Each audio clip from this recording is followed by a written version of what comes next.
Hi, it's Brian. Welcome to the awards contender. It is time, my friends, for final Oscar predictions. As we get closer to the 96th Academy Awards, I'm going to be making a series of videos talking about all the categories. I thought it'd be fun today to start with the music categories, Best Original Score and Best Original Song. And I'm thrilled to welcome my friend CODY DERICKS from Next Best Picture to come along for the ride. How are we doing, CODY? Doing pretty well. So do you want me to sing this whole time? Or just some parts? At least 2 or 3 of the nominated songs, okay. CODY. I mean, there is the copyright issue, so we have to be careful. I'll change the words of parody. That's legally allowed.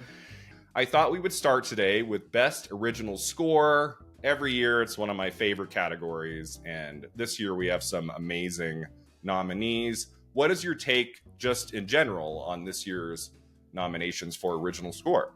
So, like so many categories, I think, unfortunately, it doesn't really matter what the 4 nominees are that are facing off against Oppenheimer. This is going to be an easy Oppenheimer win. So, there was some moving around and some surprises. I know a lot of us were expecting Spider-Verse to get in, and it didn't. And Laura Cartman's jazz score for American Fiction got in, which was a bit of a surprise, although not totally unexpected. But yeah, I think this is just 4 lovely runners-up, all competing to, say they were nominated in the same category as the eventual winner, Oppenheimer. We want to keep the viewers in suspense a little here, CODY. I think we're jumping the gun.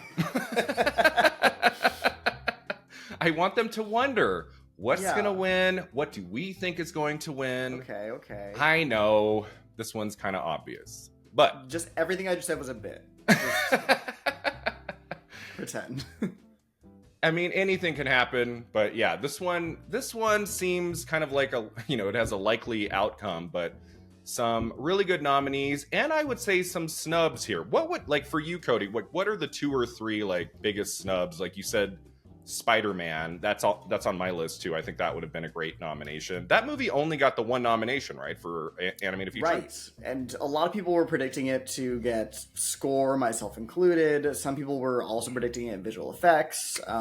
So the fact that it only got 1 is a little bit surprising, depending on who you talk to and where we were expecting it to be. There were even people about half a year ago saying it could get into Best Picture, which I never bought. But if you're looking at it that way, it is quite a disappointing nomination haul for Spider-Verse. But we'll see if it can get the win in that category. If we're talking snubs, I am a little bit disappointed that Joe Hisaishi's score for The Boy and the Heron didn't get in. That's one of my favorites of the year. I think he's a musical genius that he's worked with Miyazaki so many times in the past, and he's just composed some of the most beautiful music ever composed, let alone for film. His scores for My Neighbor Totoro and Spirited Away and Castle in the Sky are just absolutely transcendent. And I was hoping that with the international how international the Academy is lately, as we saw with a lot of the other nominations, and how appreciated this movie is, and I just kind of hopes he could maybe get in, but I wasn't even predicting him at the end of the day, so it wasn't a shock, unfortunately.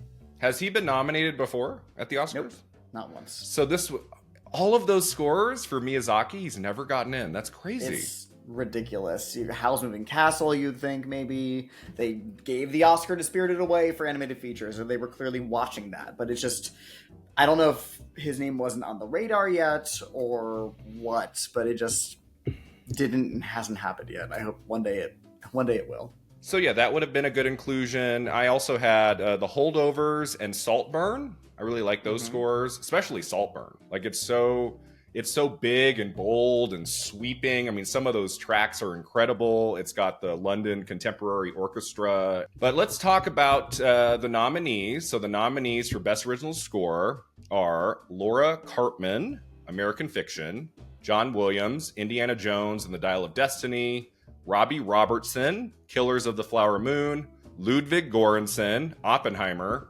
and Jerskin Fendrix, Poor Things. So let's go down the list here. So, I listened to all the scores yesterday. The American Fiction score is fine. It wasn't that remarkable, and it's not a movie, especially like the top 10 Best Picture nominees and everything. It's not a movie you necessarily go, oh, that should be a score nominee. So, like, what is your take on that nomination? Well, it's a different type of sound. It's a very much jazz-infused score. I actually got to talk to Laura Cartman for Next Best Picture, so I feel like I've listened to the score a lot, so it's very much in my mind. So when she got nominated, I was quite happy because I've listened to the score enough times to really appreciate what she's going for. So it's a different type of score in that way. Again, it's jazz-based. I think it really is appropriate for the tone of the film and helps keep the energy correct. But I think more than almost anything, just knowing how the Academy votes, they clearly liked American Fiction a lot. It basically did as well as possible on nomination morning. There was the semi-surprise nomination for Best Original Score. It got into Supporting Actor for Sterling K. Brown, which was far from a sure thing. So it basically maxed out, outside of a really shocking nomination in something like film editing or director. But I think we all knew that was very unlikely. But this is a place where they could have given it a nomination, and they did. Yeah, I think you're absolutely right. This film getting into supporting actor and score tells me that there is enthusiasm for it and that it could win something like adapted screenplay. It could have just gotten picture, actor, and screenplay and nothing else. So that's here. I really love the closing track, romantic ending. Like the very final track is gorgeous. And so, yeah, I mean, that's a fine nomination. John Williams, Indiana Jones and the Dial of Destiny, which some people were just up in arms, like furious about this inclusion. What do you make of that? So here's the thing. I love John Williams. I think the thing about John Williams is he should have more Oscar wins, but less Oscar nominations. This is his 50-something nomination. I'm sure he's even lost track. It's ridiculous. And I actually don't hate the score to this movie. The movie's not good. But the score, there's enough new variations in there and new themes that a lot of people are writing it off as just kind of recycling old material. And it is. But also there's enough original stuff in there that I'm not too mad about it. And the way that scores are written nowadays, I feel like most movie scores are really just 2 to 3 themes just repeated over and over again. And this is no different. I felt similarly about The Fabelmans last year. When it came to predicting this category, I had a feeling he was getting in, but I couldn't predict him because I had a bet with my friend John that we made in like July that he said he was going to get nominated and I said he was not, and we had $10 on it. And so even if in the back of my head I kind of knew it was going to happen, I could not do it. So I stuck to my guns. I didn't predict him. I was wrong, and I lost $10 for it. Well, at least it was only $10, not like 100 or something. Yes. Yeah, I'm sensible. All right, so let's move on to Robbie Robertson. The late Robbie Robertson passed away a few months ago for Killers of the Flower Moon, a posthumous nomination. What an incredible score this is. What do you think? Yeah, this score is really important for driving the energy of the film. It's a lot of kind of ominous sounding guitars and drums, and it's a very simmering kind of score. It sounds like something is on the horizon, something's coming, and you need to be aware. In which case, it's perfectly tonally appropriate for the film. If there is a contender to win, which is an Oppenheimer, I do think it's this score. Pretty easily. I think this is very easily and obviously in second place if it doesn't win. Yeah, this is by far second place because, it's real. I listened to it yesterday and there's so many amazing tracks, and he died a few months ago, so it'd be a way to honor him and his work. And, so yeah, I feel like if Oppenheimer's not here, that's the obvious winner, right? Yes, yeah. I think it just it does a lot for the purpose of the film. It's a memorable score. It's a varied score. And again, he's no longer with us, so it would be a great way to honor him. Yeah. Yeah, that opening track, or one of the opening tracks, Osage Oil Boom, is amazing. I had it stuck in my head all day yesterday. It's great. Let's go to Jerskin Fendrick's Poor Things, another fantastic score. I listened to some of the tracks of this yesterday. What do you think of this nomination? This is another one that is so tonally appropriate for the movie it's in. It sounds like an anxiety attack in a like preschool. You know, it sounds like it has almost these like childlike sounds at different times, and there's very little formal structure to some of the tracks, but it sounds so much like not just Bella herself, but the world of the film that she's moving through. It's it's one of those scores that I wouldn't really ever listen to on its own. It's not a like pleasant sound, but it's correct for the movie, and that's what this category is for. It's judging best music composed for a film and how it works in tandem with the film. That's not always how they vote, but I think that's what the category is there for. So would you put this one in third place? Yeah, just by nature of it being a stronger Best Picture nominee than American Fiction. This was a less surprising nomination. I think we all had this predicted. And yeah, I think like a lot of things with Poor Things, it's unfortunately not going to make it in the long run in terms of wins. You know, this is looking to be like the favorite, something that gets a lot of nominations. And if it's lucky, one, maybe 2 to 3 wins at best, but we'll see. All right, so let's move to the final nomination in this category, Ludwig Göransson for Oppenheimer. What do we think? Like so many things, Barbenheimer weekend, I was calling shots left and right for this is going to win in, you know, almost a year. This is going to win 9 months from now. Robert Downey Jr., this category, production design and costume design for Barbie. I just think there is so much to those films that's going to be lauded. And we saw this with the collective, 21 nominations those two films got. So, yeah, I just think this is pretty easily Oppenheimer's to win. I think it is a pretty impressive score. Ludwig Göransson is a previous winner for Black Panther, and he's worked with Nolan before on Tenet, which is another great score. So he's in the club. And it's the Best Picture frontrunner. It's not even one of them. It is the one. And it's a memorable score. There's Can You Hear the Music, which is the second or third track on the album, is an incredible piece of writing. And it is spectacularly performed. There's 21 tempo shifts in this 2-minute song. And it perfectly captures the state of Oppenheimer's mind in that moment. It's a wonderful, time jump montage. And that sound is threaded throughout the film as if to kind of link Oppenheimer's past to his future. And there's just incredible work throughout. Otherwise, it's just a really, really amazing score that I think is going to be really exciting for Oscar voters to pick. Yeah, I agree. This is the clear standout in the category, listening to the scores yesterday.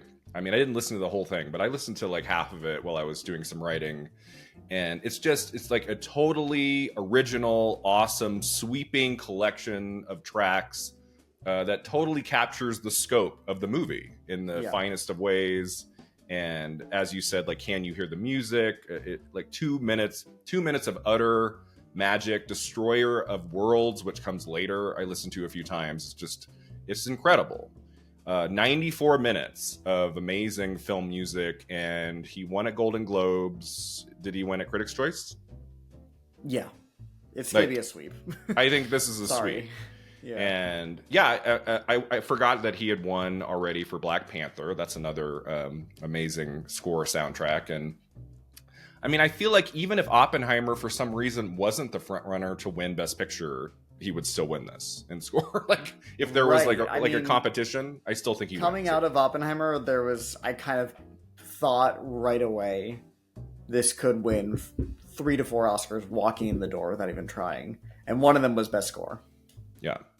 Yeah, so I think our final predictions for Best Original Score at the 96th Academy Awards is Ludwig Göransson, Oppenheimer. So let's move into Best Original Song. What do you make of this category year to year, Cody? Is this a category you enjoy? Is it a category you're just let's get this over with? What have you made of original song throughout the years, just in general? Best Original Song is odd because at one point in time, at several points in time actually, it really reflected something in the culture. It really reflected big hit songs or populist movies. I think if you look at the 80s run especially, that's a pretty amazing run of best song winners for films that the Academy didn't otherwise love. Movies like Dirty Dancing, Top Gun, which, you know, may have gotten some craft nominations, but they weren't loving Top Gun yet. They would wait 40 years for that. But this category is kind of, in the past, I'd say, like, better part of this century, been a bit of a disappointment. There's been as many disqualifications or snubs as there are good songs and good winners, if not more. You know, I think something like Come What May being deemed ineligible from Moulin Rouge for really, frankly, dumb reasons to do with why the song was written and when it was written and what it was written for. Just technicalities. You know, we had that I'm Alone Not Yet Not Alone debacle a few years ago where a song got in and then was disqualified. All sorts of silliness. 2011, there's only 2 nominees in this category. One goes to the song from the Muppets. There's just always something going on. Right, I forgot about that. Every year, there's something going on. And in the past 6 or 7 years, it's been, okay, we're all going to watch this movie just because Diane Warren got a nomination for Best Song for it. This year is no different. Do we know what the next year's Diane Warren nomination is going to be? I'm scared to look, Brian, but rest assured, it will be there. Is it already out? Did she do a song for Night Swim? Ooh. Scary. Before we get to the nominations, any snubs here? Any songs you wish had made it in? You know, it didn't even make the short list, but I think the best song of the year is Camp Isn't Home from Theater Camp. Oh. Which is part of the movie, to your point. It's not an credit song. It's thematically relevant. It's funny, but not like a funny song, if that makes sense. And this branch doesn't like funny songs usually, except for one of the nominees this year, which we'll talk about. But that I was really hoping for that, and it didn't even make the short list, so that's a bummer. But of the short list ones, my favorite song is Meet in the Middle from Flora and Son, which is an otherwise unremarkable movie. It's kind of a typical John Carney movie about the power of music, and I get it. It's a good movie, but nothing new. But that song is really nice, and John Carney movies have gotten a previous nomination and a previous win here for the song from Once. So it wouldn't have been unexpected, and I was kind of hoping for it, even though I was pretty sure it wasn't going to happen.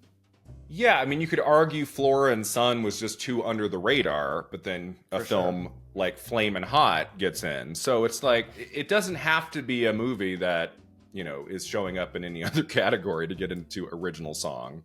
I mean, I guess if Diane Warren had co-written Meet in the Middle, like maybe.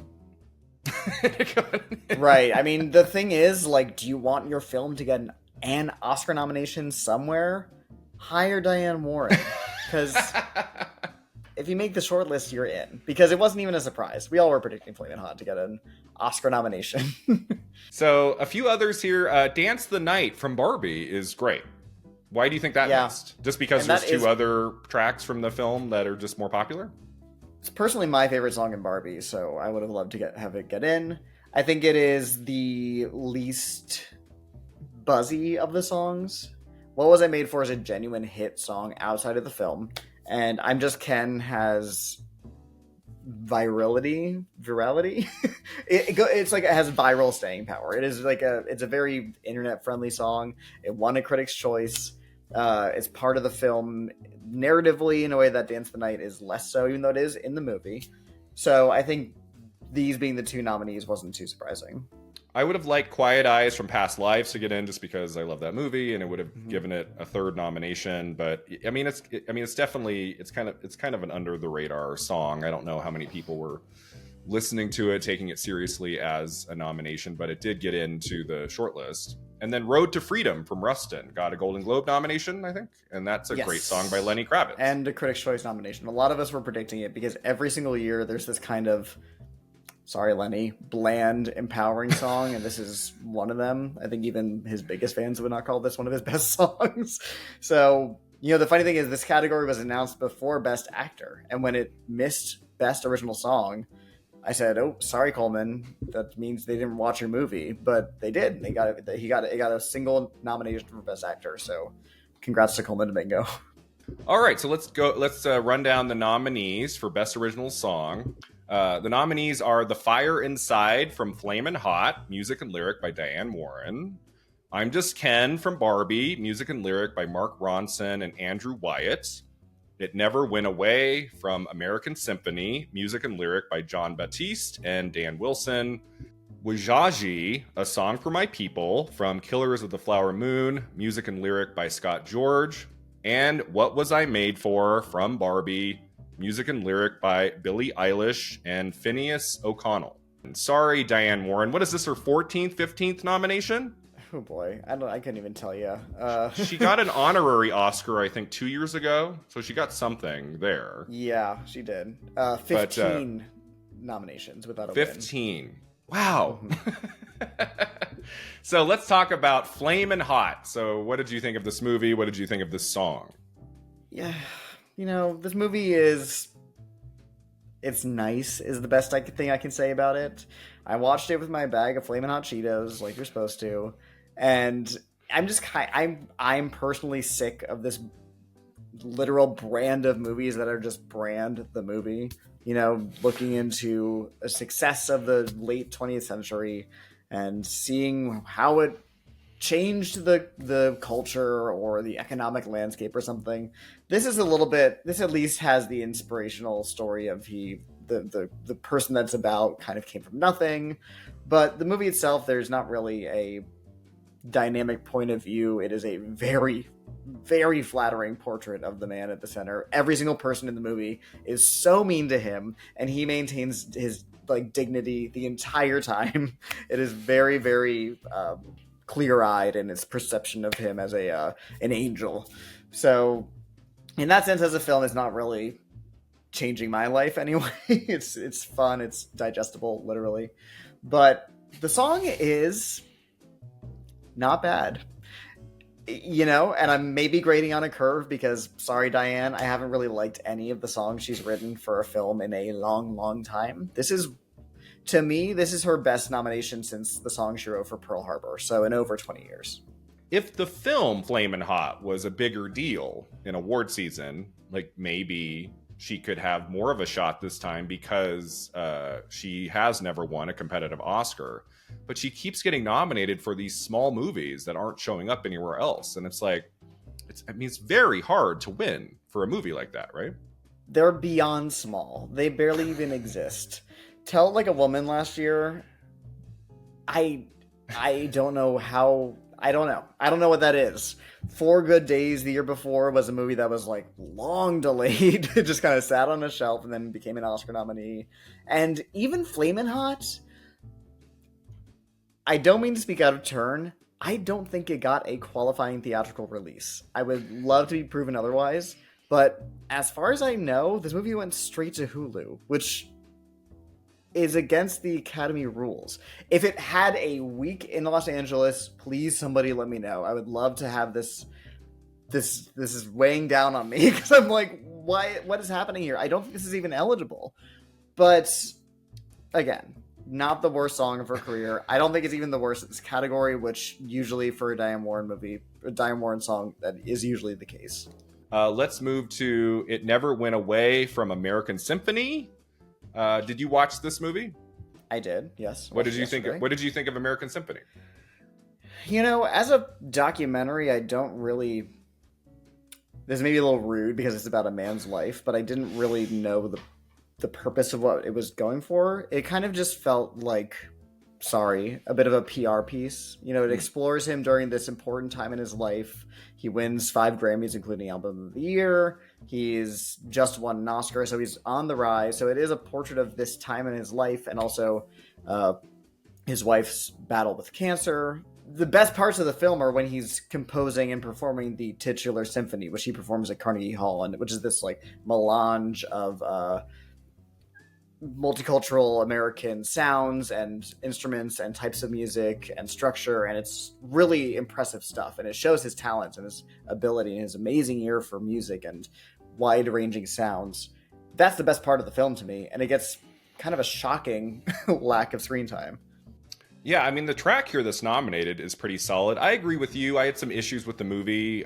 I would say I liked it more than you did. I did find it an interesting comparison. Like, you know, you're having this incredible moment in your professional career, and the person you love is going through this, you know, horrific cancer treatment, and just the parallels between those two things happening, I found interesting. It's a story I haven't seen very much, documentary or fiction. So, I mean, I thought it was pretty solid, and I like this track. I'm happy it's an Oscar nominated film and that it got in, but yeah, just not the most memorable work of the year. Right, yeah. But if we're judging it based on the song is quite lovely, especially having seen the film and gained the context, and clearly this song was written about his wife. It is a beautiful song, and I don't begrudge the nomination. He's a previous winner. He won Best Score for Soul, so I'm happy to see him here. Yep, absolutely. All right, let's move on to the Killers of the Flower Moon song. Was this kind of a surprise inclusion? A song for my people? So I was predicting it. You were? Okay, why? I got this right. I was predicting it. I got this category 4 out of 5 correct. My, in hindsight, foolish decision was I was predicting I'm Just Ken to not get in. I thought they would go for... I was wrong. We know this. I was predicting Barbie to only get one song, and you know they have a history of like snubbing the like funny songs, or even not just the funny songs in musicals, the big production numbers. They really like to go for ballads and contemplative songs and solo numbers for musicals. And again, I keep saying musical because I'm Just Ken is a musical theater song. It is written in like 80s style, or it's trying to be Bohemian Rhapsody, it sounds like. But anyway, that's not the song we're talking about here. So what was the song that you thought would get in instead? The boring song from Rustin. Oh, the Rustin song. Yeah. Gotcha. Which makes more sense. Yeah, it just made sense on paper. It got everywhere. There's always a slot for that type of song. But yeah, the song from Killers is totally unique. You know, it is a Native American song written by a Native American composer. It plays at the end of the film, so it's in the movie. It's not the end credits. So it is thematically appropriate, and I think just the fact that it is so different from every single other film on the shortlist meant it got in, and they liked the movie overall. So to me, it just made sense, and ended up being correct, and I'm glad to see it here. Yeah, I mean, I think it's cool that film got into both score and song. And yeah, this is a striking track featuring the Osage tribal singers. It is kind of an unusual pick. It's not like your typical best original song choice here. But yeah, it's kind of neat. I kind of like that it's here in original song. Yeah, I'm very much looking forward to the performance on the awards. Has that been confirmed? Are all 5 of these being performed at the Oscars? I don't know, but it's been a while since they haven't had all 5 perform, so I think so. Ryan Gosling's not performing, right? I have no idea. He didn't do the La La Land song, but neither did Emma Stone. They just had John Legend do it. So it'll feel weird if anyone but Ryan Gosling performs that song. He's there. He's going to be there. He's nominated. Yeah, I don't remember who said this. I'm sorry, but I heard somebody I know said they wouldn't be surprised if Will Ferrell performed it because he was in the movie. And the song sounds very much like his sensibilities, even though he's one of the few men in the film who is not a Ken. But that would just make sense. So let's start with I'm Just Ken, the song you did not think was going to make it in. Are you sad it got in? Are you okay? Like, do you like that song? Are you okay? I'm not sad. I don't really like the song. I think it is a bit... The joke is quickly worn through, and it works better on film as a song, which is what this category is for, ostensibly.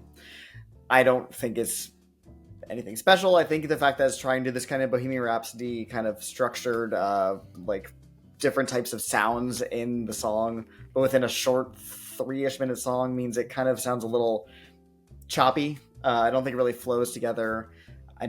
The sound of it is not super inspiring. It's funny, I guess, but it just doesn't speak to me personally. So not surprised it's here. I knew if something was going to get in that I wasn't predicting, it was probably this. Yeah, I mean, I am kind of surprised it won at Critics' Choice because I That was agree a with surprise. you. I agree with you. It's just an okay song. It's very fun when you're watching the movie. This is not. I listened to it again yesterday, and I didn't listen to the whole thing. Like, this is a song that doesn't really work well outside of the movie. Like, if you're just like listening to it, working on something in your office, like this is Yeah. something you want to watch in the context of the film. Right, which, if we're judging it that way, sure, it is doing its job. But this is a songwriting award.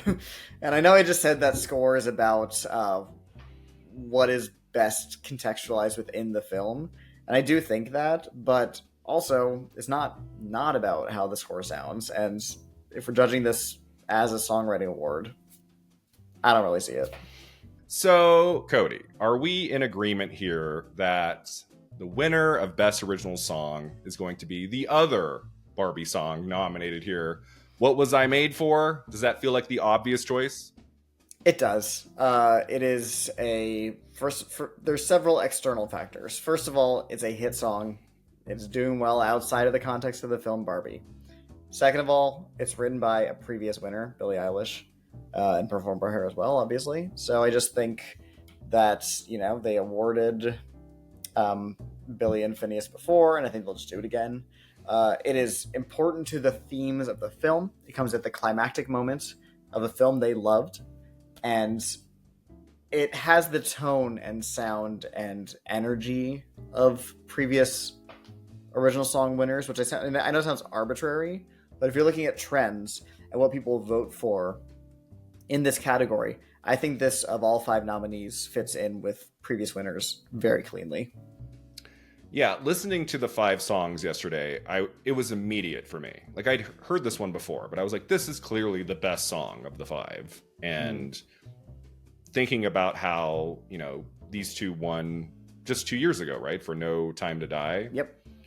And it just feels like the obvious choice. Barbie is going to win a few things, at least I would say 2 or 3, if not more, Oscars. And this just feels like the category.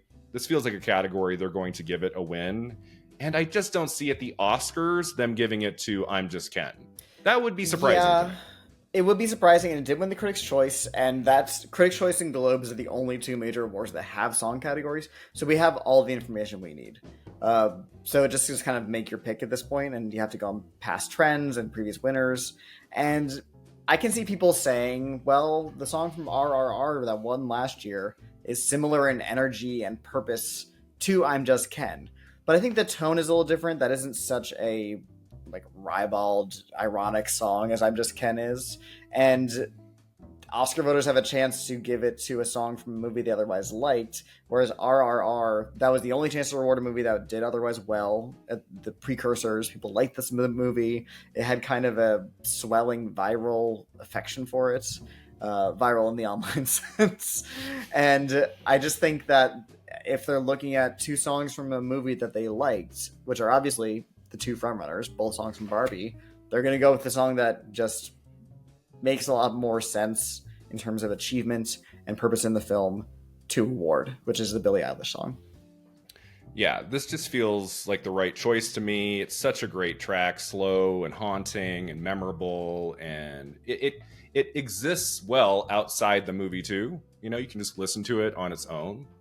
So yeah, I think our final predictions for Best Original Song is What Was I Made For from Barbie, music and lyric by Billie Eilish and Phineas O'Connell.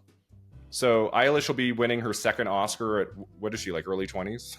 She's, oh boy, let's see. Mid 20s? They're both young. Phineas They're both young? is 26 and Billie is 22. That's pretty good. 2 Oscars by 22. Not bad. Yeah, they'll go far in this life, I'm sure. They have a bright future ahead of them. So, yeah, that takes us to the end of our conversation here, Cody. I'd love for you to tell our viewers where they can find you online. Yep, I write and podcast with Next Best Picture. I also have my own podcast called Halloweeners, a horror movie podcast. And you can find me on Twitter, Letterboxd, Instagram at CodyMonster91. Thanks so much for watching and subscribing. Let me know in the comments below what you think is going to win at the Oscars in Best Original Score and Best Original Song. and we'll see you next time at the awards contender.